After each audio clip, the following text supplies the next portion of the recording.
Hello everybody out there in YouTube land, and welcome to DC Fans United. So, we are here once again. We are talking about Doomsday Clock and about how it has been delayed. This has been an ongoing story. It seems like every time an issue is supposed to come out, it is delayed. So we're going to go into the reasons about why it is delayed and a little bit about how I feel about it. Right now, though, I have to think that old Gary Frank must feel a little bit like the White Rabbit in Alice in Wonderland, saying, I'm late, I'm late, I'm late. At least I hope he is, because Doomsday Clock number 9 was already delayed, and it is going to be delayed again. So initially, these books were going to be coming out once a month, and then they made it once every 2 months, and apparently that isn't enough time either, because this book was originally, with the 2-month schedule, going to be released on January 23rd, which of course is long past, and then they keep moving it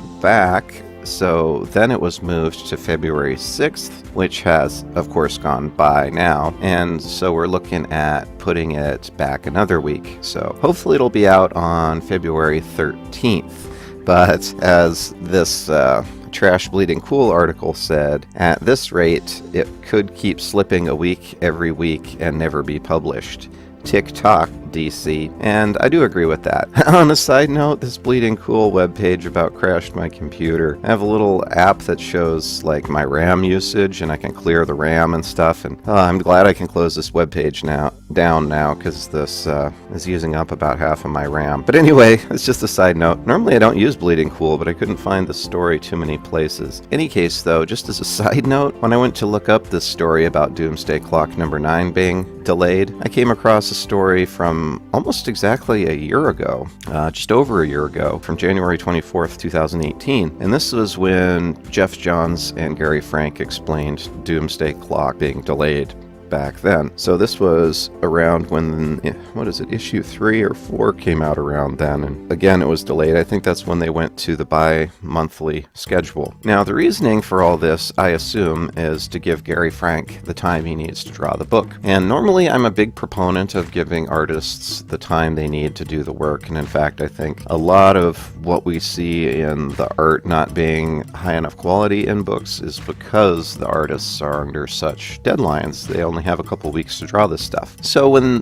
Doomsday Clock went to bi-monthly, once every 2 months, I thought that was okay. I was willing to give Gary Frank that much time, no problem. But you're starting to look at 4 months in between books now, and there's only 3 left. It's like, dude, just get it done, you know? So it really makes me wonder.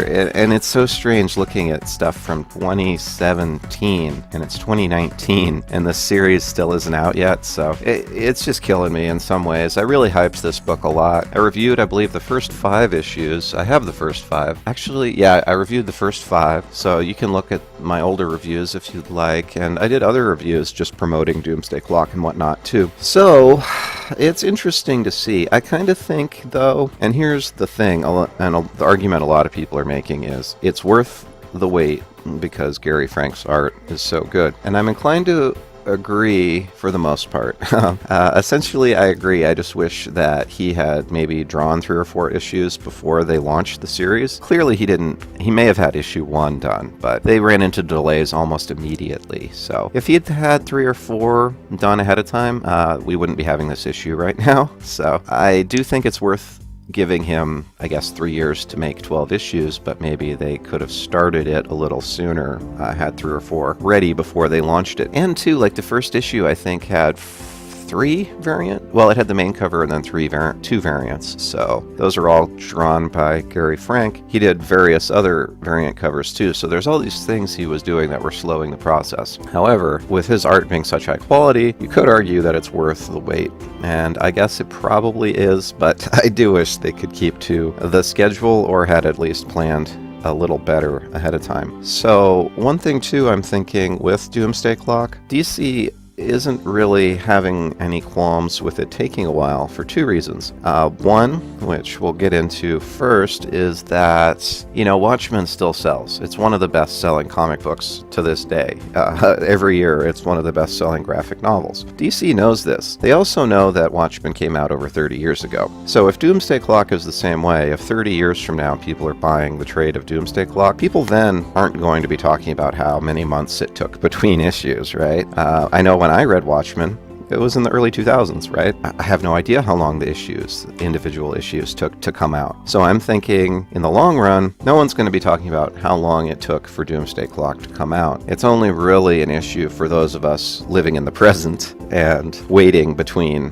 issues. And as a collector, a lot of collectors, of course, are just waiting for the next issue. So another reason I think DC isn't too concerned about the delays on this are because the overall sales on Doomsday Clock haven't dropped nearly as much as I thought. Now, I haven't looked at every single issue, 1 through 8, but I did look at number 1 and I looked at number 8. So we'll start off with Doomsday Clock number 1. It was the best-selling book for its month back in 2017. Now, issue 1 took the number 1 and number 2 spots for best-selling books that month because there was a lenticular cover. Between the two books, they sold just short of 240,000 issues. So that's pretty good. That's actually very good for modern-day comics. That was an exceptional month for DC, too. DC actually had 8 of the top 10 comic books for that month, with Marvel having 2. So, in any case, that made me curious then to see how much of a decrease there was between issue number 1 and issue number 8. So issue number 8 actually sold quite well. I was really surprised to see it sold 124,725 issues. And of course, when I say sold, I mean shipped to stores. I think we all know that.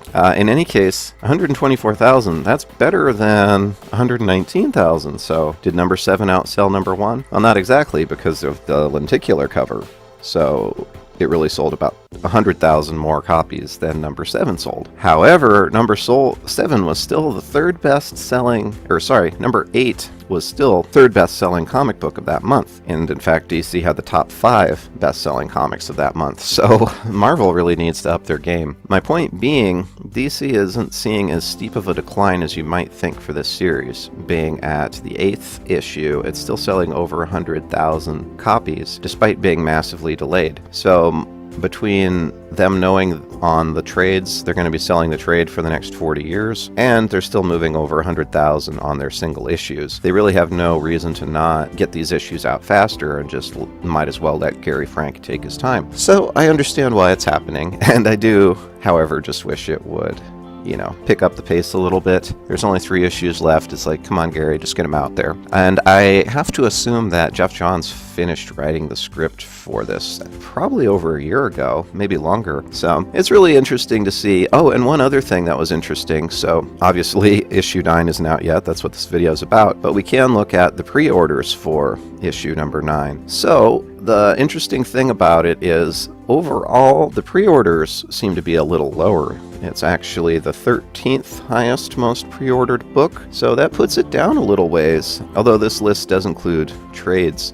So the Dark Knight's Metal trade actually has more pre-orders than Doomsday Clock number 9, so it's a little interesting. Overall, though, I'm gonna be curious to see if it breaks 100,000 issues, and really, I'm a little surprised with how many people are sticking with the series despite it having so many delays. I kind of think, though, a lot of people just have it on their pull list. They say, okay, whenever Doomsday Clock does come in, whether it's this month or next year, put it in my pull. When it does get here, give me it. So I feel like that's why the series hasn't been losing too many issues shipped from month to month. It's held in there pretty well. So it's really interesting to see overall. And yeah, I guess that's all for now. That's the main things I wanted to talk about. So what do you guys think? Do you think it's worth the delays? Right now, I find it to be really frustrating and just wish the series would wrap up.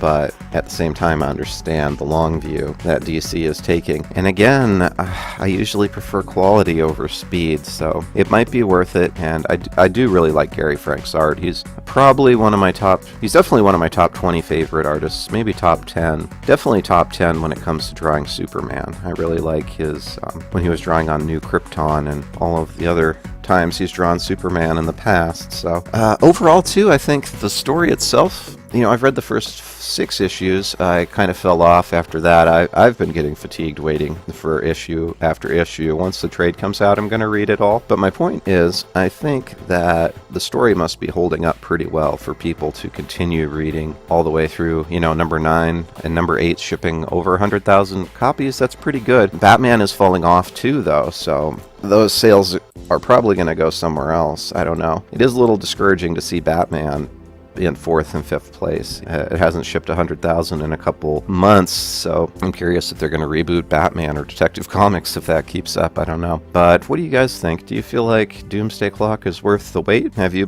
bought every issue, or are you just going to wait for the trade? Honestly, you might as well. My opinion is you ought to wait for the trade unless you've already been buying every issue, because at $5 a pop, that's $60, so that's no chump change. Alright, that's all for now.